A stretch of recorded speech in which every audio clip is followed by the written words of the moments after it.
Hi, here's a pair of Barcol fans made by Barbara Coleman. I just turned off the little one. But yeah, the small one is rather common. I think I've had 4 or 5 of them. They're very simple. I think the only way to turn them on is to plug them in. There's no switch. And they're made out of a hard plastic. This is the first one I've ever seen where the power cord was in good condition. So I kept it. The power cords usually fail right where they enter the motor. Here's a larger one. This is the first time I've had one of the larger ones. Both of them have aluminum blades, but the larger one has an oscillating mechanism, so it swings back and forth, and it has 2 speeds, like a high and a low. And when I took it apart, I was kind of amazed. It was very well engineered, and it didn't look like any other fan I've ever seen. Just very interesting. And let's show you the bottom too. So you see the bottom has like a little hole, so you can hang it on the wall if you want.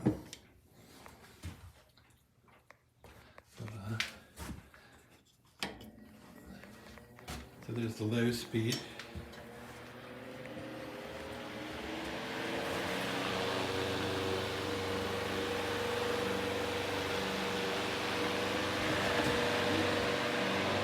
Off.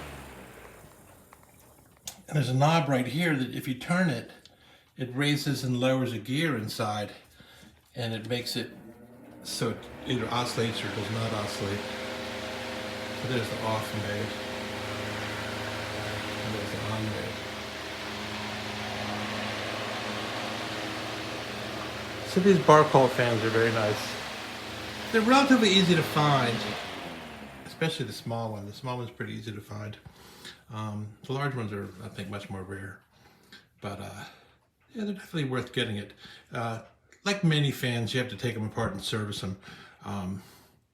Like this, the larger fan rattled at first because the blade was bent, and I think it was missing some shims inside. I don't know if somebody had taken it apart earlier or not, but it didn't have enough shims on the shaft. And the wiring inside was really toasty, but the outside wire looked pretty good. And I thought it was just maybe some kind of heat issue or something, but when I took it apart, I realized that the outer part of the wire from the motor on out had been spliced in at a later time. So really the whole wiring had kind of crumbled. So I put a new wire on it. There's the little one. The little ones are cute. I'm gonna plug it in. There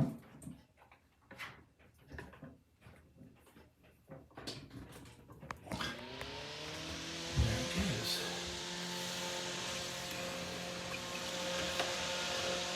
It's a nice personal fan.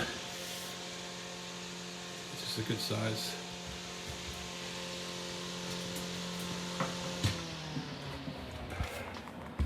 So those are the Barcols. It's definitely worth getting if you see one, you get one.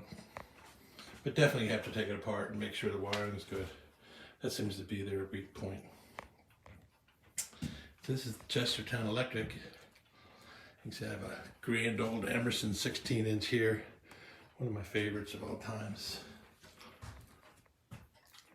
And I got some other funny stuff. This is a Carl Zeiss arc lamp.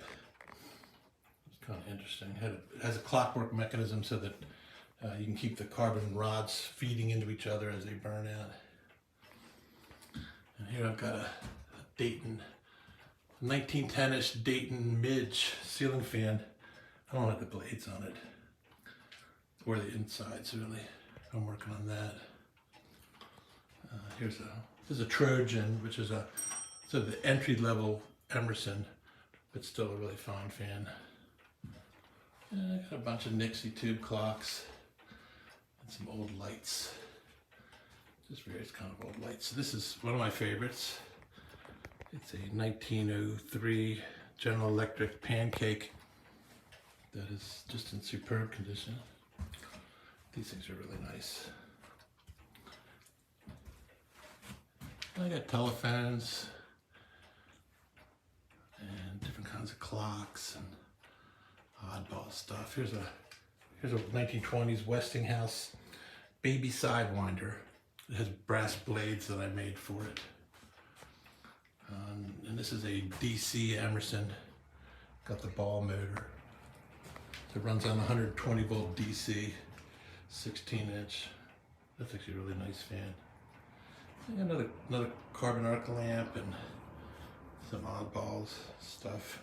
1940 Johnson. About a 1918 Feeney vacuum cleaner hand pump. And a bunch of Fairies lamps. About half the lamps in this room are Fairies. It's just a brand I like. Some other strange stuff. Somebody gave me this. This is made by Edison. And the bottom part was a high voltage spark coil for like a 1905-ish gas farm engine. And then at a later time in life, somebody added this kit that would have had a little switch, and you would plug it into a battery and it would just start running like a little motor. The switch was time is 9:30 a.m.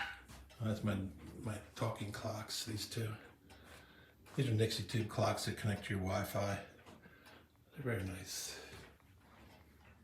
So, that's kind of it. I have more stuff in the back, the things that I'm working on.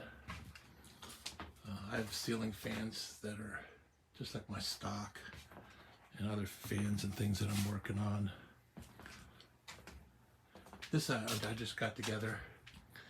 This is about a 1910 Italian Morelli ceiling fan. Very stylish. And I got this behemoth, this counter ventilator, this big ass fan. And I'm working on a little Nixie tube clock. I like doing that. That's about it. Anyway, thanks for joining me.